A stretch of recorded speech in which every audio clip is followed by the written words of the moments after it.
Welcome back. My name is Jamie and I am the Canton Reader. I did a poll on both here on YouTube and my Instagram on whether my next video should be a life vlog video or a cleaning up my Kindle. Almost everyone voted for cleaning up my Kindle.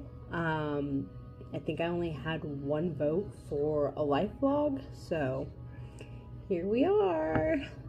I'm not going to read any of my Kindle Unlimited, so if you see anything on Kindle Unlimited, that is an automatic, does not count. So I have 20, right? Yeah, 20 books on my Kindle that do not count for this challenge, so this should be fun. All right, first up on the list is A Bookshop to Die For by M.P. Black. All right, y'all, I gotta tell you the first sentence of this book. Alice Hartford stepped into Blithedale Books, gripping her silver sequined clutch in one hand and the train of her white wedding dress in the other. That's not a bad first sentence. I mean, makes you wonder what's she doing in a bookstore in a wedding dress, you know? Just like, what are you doing, girl? Hey guys, I'm coming with you guys with a little bit of an update. So far, I'm 4 chapters in on A Bookshop to Die For. Really easy to read, I will say that. I think in about a 20-minute sprint, I read 16 pages. Very easy read. I'm just about to, the part that always makes a cozy mystery just, the mystery just happened. So, this should be interesting because cozy mystery is not my normal go-to genre. I am normally a fantasy girly, first and foremost, or I go to like contemporary romances, that kind of thing. But, yeah, we're gonna give cozy mystery a try, because normally when I do mysteries, I do like suspense thrillers. I like the thrillers that keep the ball rolling, but yeah, we will see. I don't think I've ever read a cozy mystery, now that I'm thinking about it. I'm always like getting bored and just kind of DNFing it, so we will, again, like I said, see. So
y'all, I'm currently charging my phone, that's why I'm kind of like this, but A Bookshop to Die For, yeah, wow, it wasn't a story for me.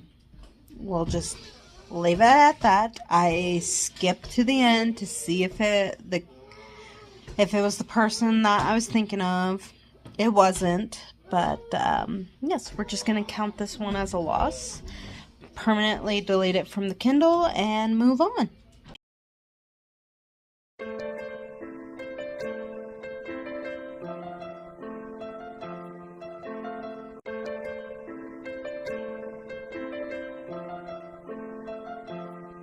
So, I created a Christmas challenge for myself to help clean up my Kindle, but that's besides the point.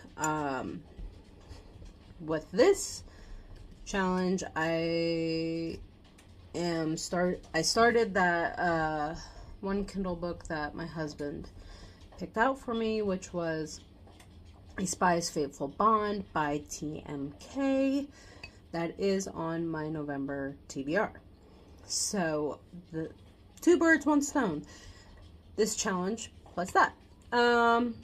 It started off kind of like, your normal fantasy. It's starting to pick up a little bit, but I will say not really interested. Like, nothing has really pulled me into the story. It's starting to set up like a typical human and fae romantasy, I guess is what they're called now. Who knows? Either way, that is my update for right now.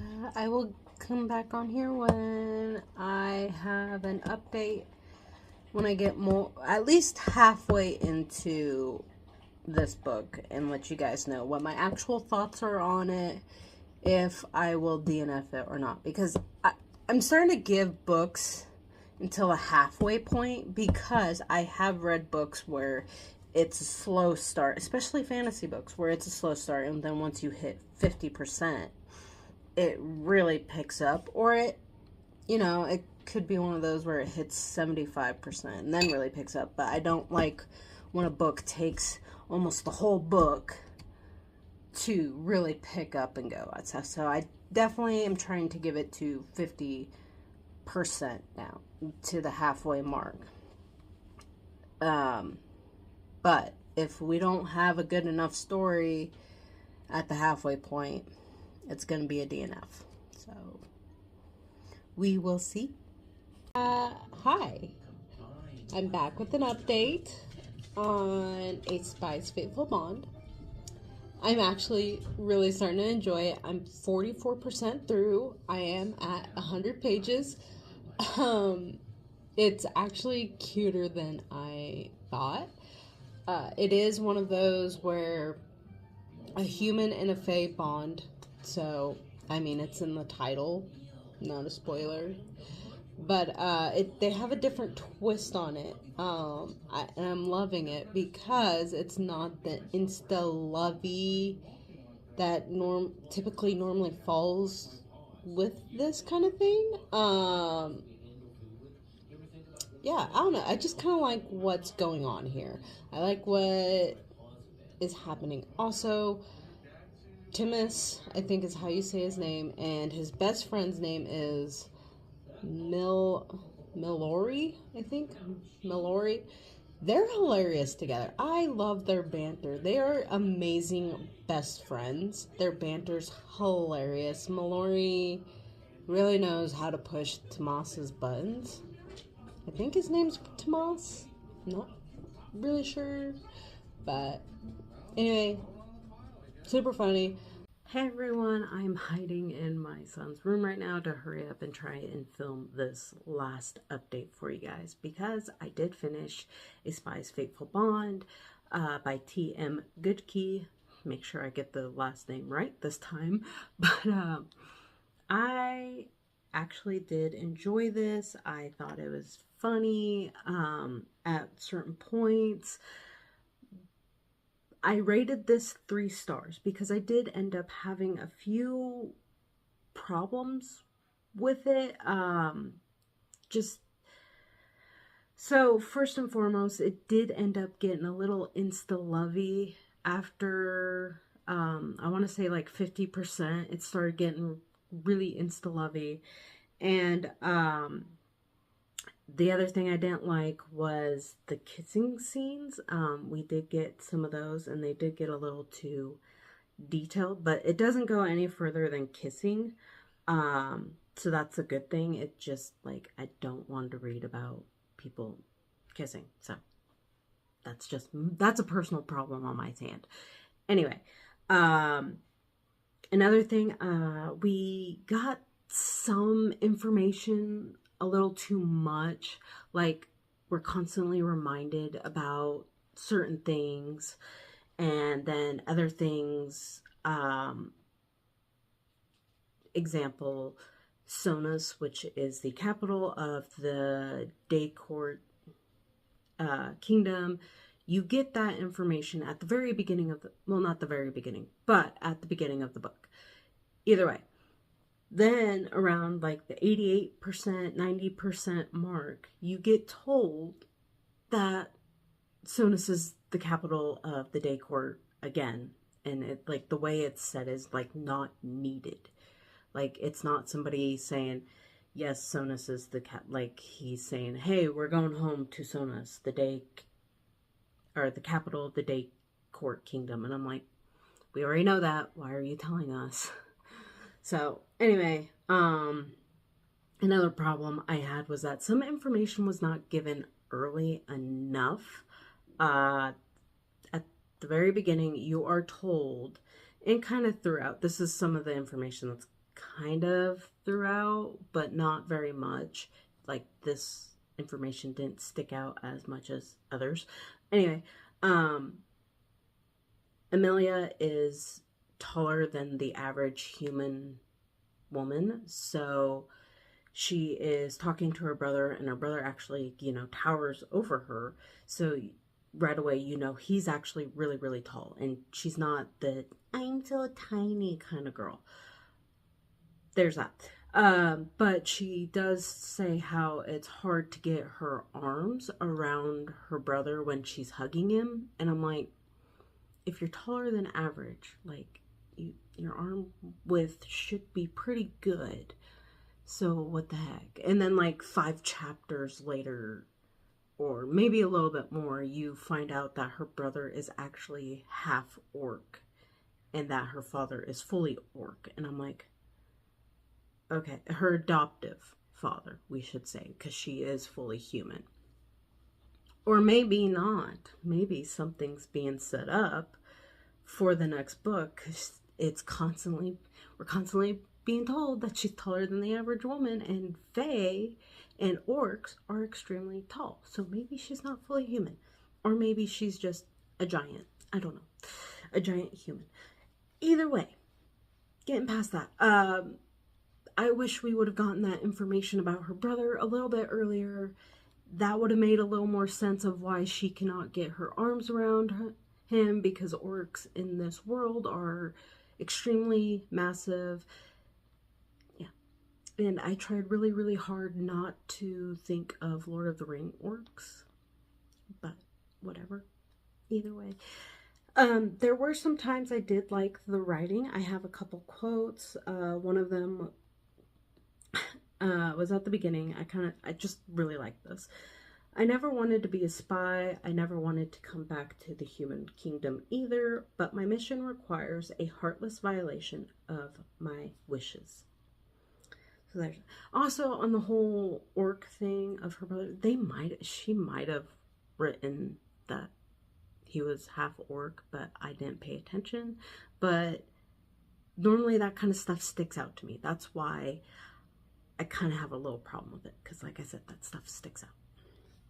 And the other quote is, being in love does not mean you lose yourself or those you hold dear, or at least it shouldn't. It should mean you share the deepest part of yourself with someone who can see you for you, to have someone to laugh with when life is stressful, and someone to cry with when pain occurs. Those were the 2 quotes that really, really stood out to me, but I do have a ton of highlights and a couple notes. But other than that, for the most part, it is clean. If you are like me and don't like kissy scenes, you can skip through it. That's what I did. It is funny, like I said in my previous video. I think it's actually pronounced Timus, but either way, him and his best friend Mallory are hilarious. Actually, just Mallory in general is hilarious. And I will get to the second book, but I don't think I'm gonna get to it right away because I don't know.